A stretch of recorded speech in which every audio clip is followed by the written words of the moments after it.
Hello guys, તો આજ હું ઉઠી હતી 7:30 વાગે, કારણ કે અમારે ગામડે જવાનું છે અને અહીંયા તો પપ્પાની કંઈક અલગ જ મોજ હાલી રહી હતી.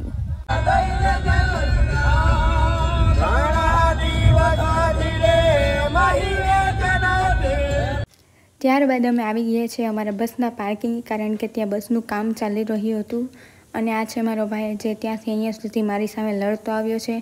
એને મને વચમાં બેસવા જ નથી દીધી એક પણ મિનિટ.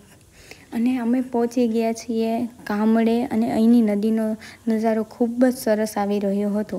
ફાઇનલી અમે પહોંચી ગયા છીએ મામાના ઘરે, અને અહીંયા અમારા સ્વાગત માટે 2-4 જણ ઊભા હતા, જે હાય હેલો કરતા હતા મારા વિડીયોમાં.